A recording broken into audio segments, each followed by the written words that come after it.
تمام تعریفیں اس پاک پروردگار کے لیے جو رحمان بھی ہے اور رحیم بھی ہے۔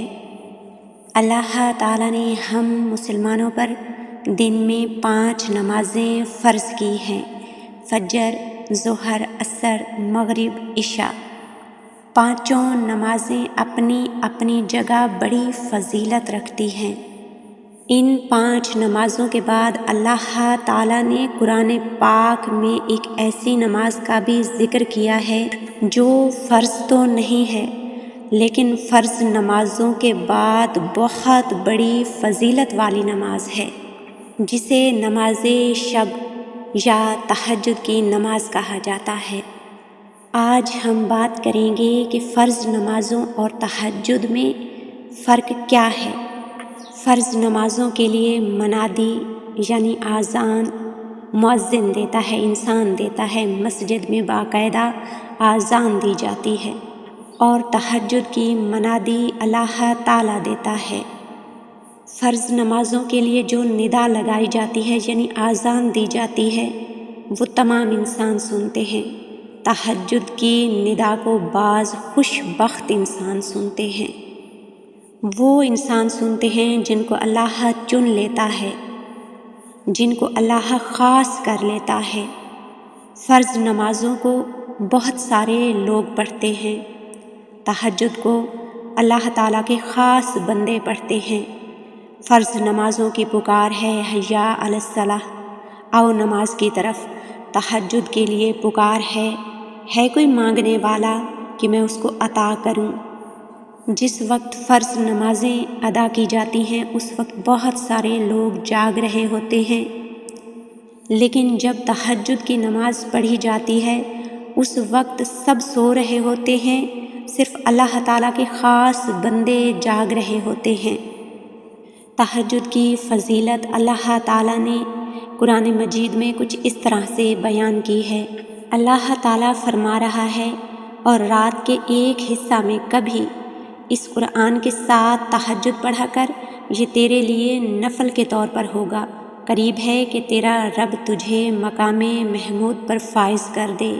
پھر ایک اور جگہ اللہ تعالیٰ قرآن پاک میں ارشاد فرما رہا ہے، اے اچھی طرح چادر میں لپٹنے والے، رات کو قیام کیا کر مگر تھوڑا، اس کا نصف یا اس میں سے کچھ تھوڑا سا کم کر دے یا اس پر کچھ زیادہ کر دے، اور قرآن کو خوب نکھار کر پڑھا کر، یقیناً ہم تجھ پر ایک بھاری فرمان اتاریں گے۔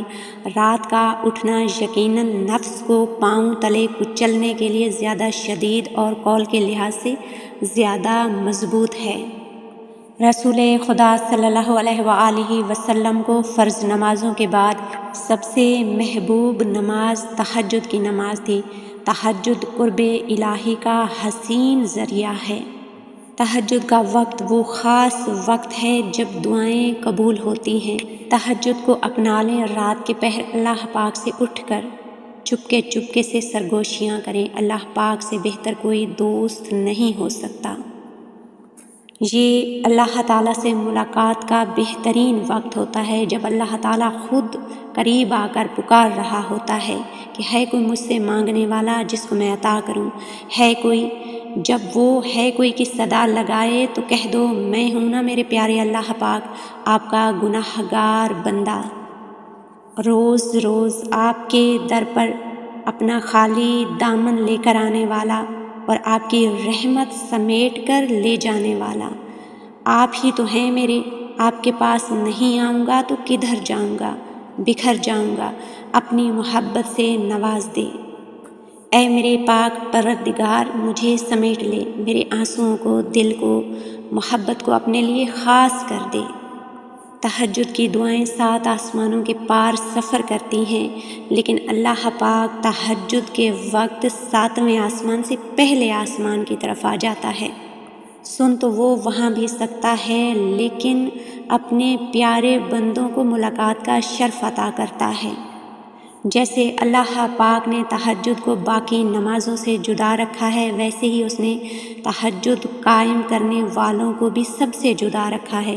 اللہ تہجد پڑھنے والوں کو سب سے خاص رکھتا ہے اور ان کے لیے ایسے معجزے کرتا ہے جو کسی کے لیے نہیں۔ اب اللہ 7ویں سے پہلے آسمان پر اپنے بندوں کو خالی ہاتھ لوٹانے کے لیے تو نہیں آتا نا، یقیناً وہ عطا کرنے کے لیے آتا ہے۔ تہجد وہ آخری مرہم ہے جس کے بعد نہ کوئی زخم ستاتا ہے اور نہ کوئی غم رلاتا ہے۔